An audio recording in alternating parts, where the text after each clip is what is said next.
Hey guys, how are we doing? Welcome into another video. Today we're going to be looking, or should I say, we're going to be speculating at what the roadmap has got to offer. There's a lot on there. There's a lot of stuff we're unsure about what it could mean, what it could be. So we're kind of going to go through that a little bit and see if we can speculate what may be coming out further. And while you're here, guys, subscribe to the channel because there's going to be more like this. And while you're down there subscribing, hit that like button because it really does help out the channel. And big thank you to everybody that has watched the content over the last couple of weeks at the start of Space Marine 2. It's been absolutely amazing. And I just want to thank you all for being here. But for now, let's get into looking at the first bit. Now, this has not got to do with anything about the roadmap, but... or maybe it does a little bit, I don't know. But effectively, Tim Willis, who is, I think he's the creative director. I may get that wrong, we'll find it. Yeah, creative officer, chief creative officer at Saber Interactive. And he's had a sort of an interview with IGN with the success of Space Marine 2. Changed everything, the dev says. And yes, there is ideas for a Space Marine 3. And I know that the sort of the word of Space Marine 3 going around kind of gets everyone a bit annoyed kind of thing. But I got to say, knowing that there is a Space Marine 3 somewhere down the line, that does bode well for them bringing out more content for Space Marine 2. Knowing that is going to be sort of the next step, they're definitely going to be doing things to get to there. So, success of a breakout hit of Space Marine 2 changes everything, says the developer of Saber Interactive. They got an exclusive interview with IGN. Warhammer 40k Space Marine 2 is also got the most concurrent players on the Valve platform, Steam, with 225,690 players at its peak. And I think it's sold over 2 million. And according to Willits, Space Marine 2 is the fastest selling game he's ever worked on. That includes Doom and Quake, Wolfenstein and Rage games when he used to work at ID Software, which is really big, and he worked for there for over 24 years, as it says here. So where is it that it says a little bit more? So with Space Marine 2, so it's here, with Space Marine 2, it really does change everything, Will, it says. During our company party, we gave a little 30-second speech, and I told the whole team this changes everything we do moving forwards. From our small games, like our third-party publishing games, A Quiet Place, which comes out next month, we have a new Toxic Commander game coming up with Focus very soon, and everything that we do now changes that. As employees, and I know firsthand, when the big hit and you have an internet kind of popularity, there's more passion and there's more responsibility for the quality that you do. And you look at yourself through a different lens, and sometimes that success lens can be a little bit dangerous because you get so paranoid about making sure everything is great that you're overstressed about things, which is something that everybody does. But it is the success lens that really drives amazing games into the future. So do I believe that through the success lens that we have, we will just make far better products in the future? This bodes really well for pushing forwards with Space Marine 2. It means we're going to be getting a lot of DLC, hopefully, more story, more things going forwards. So, yeah, as much as I don't like hearing the Space Marine 3 sort of being thrown about, knowing that this is what is going to be going on, then I'm happy for that. We talked about this, the roadmap. We've gone through the video breaking it all down as to what is being released, but we want to go into a little bit more detail more on this season 2, which is sort of, we believe it's going to be end of October, early November is what we're thinking. So knowing what this is a little bit more, then we can kind of speculate a little bit. Now, as I record in this video, there is a new patch. I believe it goes live today. And we're going to get the patch updates tomorrow. So, of course, when those come out, I will, of course, do the patch updates. Apparently, it's quite a big one. I'm hoping it's quite a big one because we are looking for ultra-wide support, as it says here, PvE private lobbies, and a battle barge sparring arena, which will be interesting to see. But we want to speculate about Season 2 because not only does it say PvE missions, which to me says that we're going to get a couple more ups rather than one. So if we look at Season 3, it does actually only say one mission. So let's hope we get multiple ones. Now, I do have a bit of a picture right here. This is the sort of a bigger version of what you saw on the roadmap. Now, to me, this looks like CatKunYu, the sort of forest world, a lot more sort of like dead and barren, and definitely terraformed by the Tyranids. So we may be going into one of their hive nests, maybe out in CatKunYu, trying to find out, you know, is there anything that we can do to kind of fight back the Tyranids? So yeah, it's interesting to see this image and what sort of things, but it looks really cool and I can't wait to see what this one looks like. So by the looks, we're going to get one on CatKunYu, and I wouldn't be surprised if we get one that focuses on the chaos side of things, because of course that is the other side of things in the game, and I wouldn't be surprised if we get something kind of like a counter attack as to what we did at the end of the story. No spoilers intended. And also we've also got whatever Titus is going to do, but I have a feeling that they're probably going to leave that for some story DLC later down the line. I'd probably say around about a year's time, probably round about when we get the Horde modes, maybe. So we'll get the Horde mode for free, and then DLC campaign will probably be, you know, an extra bit of money for us to pay. Which, if it's as good as the story, the main campaign story, then I'm willing to pay for it, because this game so far I'm absolutely loving it. So, we then go into the new lethal difficulty. So if you thought that Ruthless was difficult now, wait till you get to lethal, because this is going to be even more. You know, I don't know what they could do with this apart from making enemies stronger. Are they going to, you know, could you go up against, I don't know, a Carnifex and a Neurothrope? That would be horrible. That would be horrible and interesting at the same time. I'm not gonna lie, I wouldn't mind seeing that. But yeah, I don't know what they could do with the lethal difficulty, just making it harder. Is that what they're gonna? Is that the thing they're gonna do, or are we gonna have a bit more to that? So I don't know. I don't know what they're gonna do with the lethal difficulty. I hope they kind of add something else into it, not just make it sort of more bullet spongy enemies, because at the minute they are quite bullet spongy anyway. So it'd be interesting to see what we got from there. Okay, so the next thing to go through is the Neo-volkite weapons or pistol. We get a Neo-volkite pistol, and it's going to be interesting to see which of our classes is going to take this pistol. Is it going to be one that's going to be available for all of them? Is it one that's only going to be available on some? I would hope that it's available on all of them, because it would be a bit sucky if you played as, say, like me. I play the sniper quite a lot, and you didn't get access to the Neo-volkite brand new pistol, but the assault did. So it's one of those.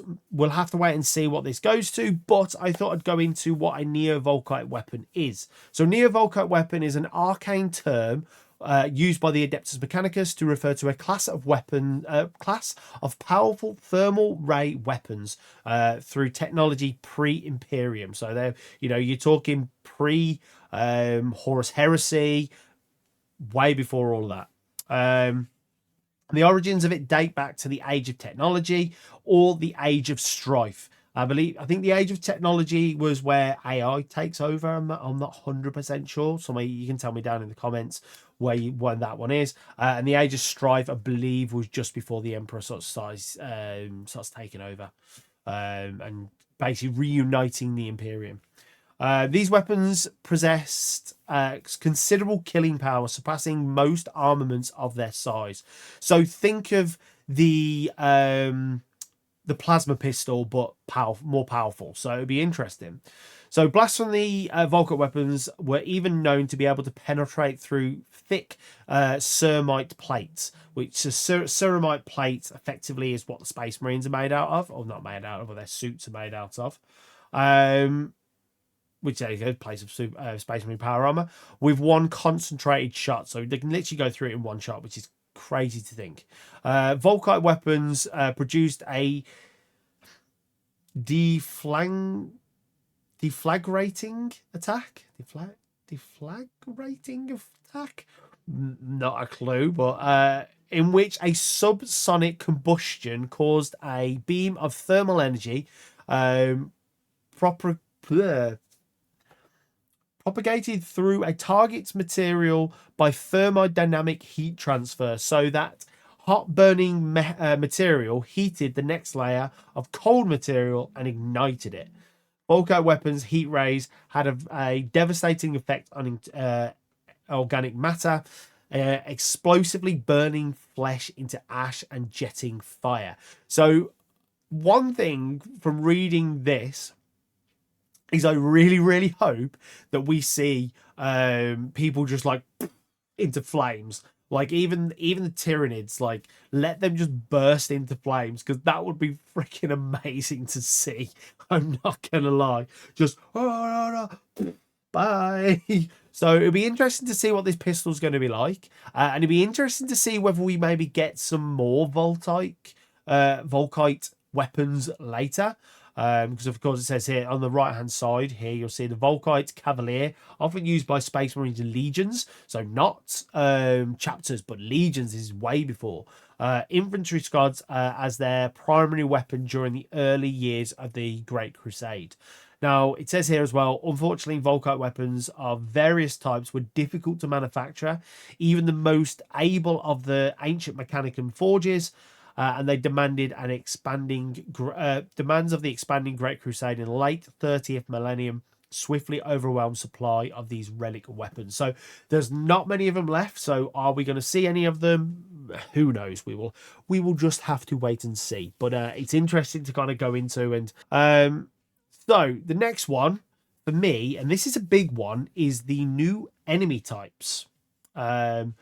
What is this going to be? What is the new enemy types? Now, I did a little bit of digging, and one of the big ones that kind of spikes out to me, and people will probably know what this one is the Norn Emissary. This is I believe it's a new model by Games Workshop. It's came out with 10th edition. And it is a hulking brute. It is big. From what I remember seeing, it's about yay big.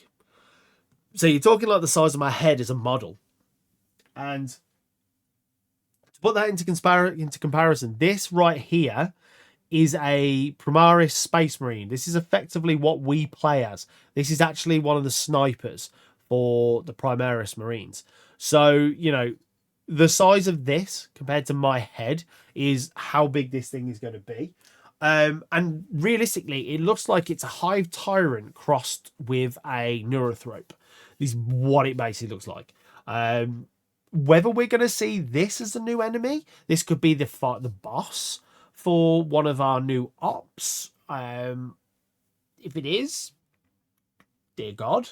But it looks like it could be quite an interesting one if that is the case. So one thing that also came to mind was Gene Stealers. So that's these guys on the side, where effectively they kind of drop off bits of their fleet earlier, and they effectively start splicing their genes effectively with the sort of the host of the planet. So in the case of most of them, it's the humans that are on the planet, and they have like, I'm not 100% sure, but they have a lot of kind of things that basically, even though this person may be growing a third arm out of their back, or they've got really razor sharp teeth, or they've got giant claws, everybody in the world just sees them as normal. They don't. They just see them as a normal thing. So as this is a gene stealer cult, so they do, and then later they do become these, and it can take sort of 3 to 4 generations for them to get to the full gene stealer sort of style thing. But could we see some gene stealers? Like, that would be really cool if we could see that. I don't know, maybe. Let me know down in the comments what you think that we could see going forward. But that's one of the ones that I could see. Another one that I feel like we could see could be the Tyrant Guard. These are big. So so Tyrant Guard, or the Tyrannus Saccatus, is a tyrannid bioform whose main purpose is serves as a living shield for others. More important tyrannid organisms, particularly the hive tyrant. So we've already seen a hive tyrant. We've already beaten a hive tyrant. And if you didn't already know, hive tyrants effectively die and then they get reborn, and with all of their memories of how they died before. So coming back and it going, you know what? I got beat up by 3 Space Marines. I'm going to now go into the fight against them without a giant girder in my back, of course, because it had a giant girder in its back. I'm going to now take some Tyrant Guards. So we're going to see a Hive Tyrant and a Tyrant Guard. Yeah, I don't like the sound of that, but I like the sound of it in gameplay. So maybe we could get a Tyrant Guard. That may be one. That'd be pretty interesting to see. One that I really think that we're going to see is this one right here. Now, this is the Winged Tyrant Prime. So very similar to the Hive Tyrant. Not as big, but can fly. So a cross between basically the Hive Tyrant and a Gargoyle. This one I really do think we're probably going to see more than likely, because this was very heavily focused in the new Leviathan box for 10th edition. So are we going to see this? Is this something we're going to see going forwards? I believe these are probably going to be the most common ones that we're going to see. So a Hive Tyrant sort of variant of the Norn Emissary, the Gene Stealers, the Winged Prime, and also the Tyrant Guards. So it will be interesting to see if any of these do come to light. And I hope this information that we've kind of gone through today has helped you out and allowed you to think about what may be coming forward. So again, let me know down in the comments what you think is going to be coming, and if so, we will talk about it in another video, because we're going to go through the Dark Angels successor chapters, and we're going to see which ones we believe are probably going to be the ones that are going to be coming in the new sort of season pass DLC. Because again, we're probably going to get 12 or so for that one again. So let me know down in the comments, and we'll talk about that in the next video.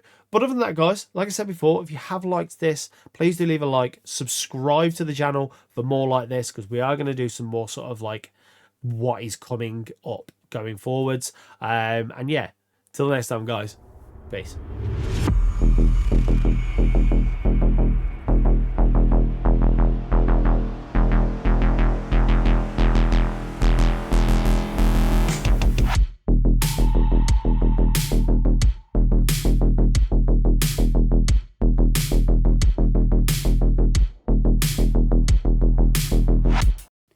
Okay, bye.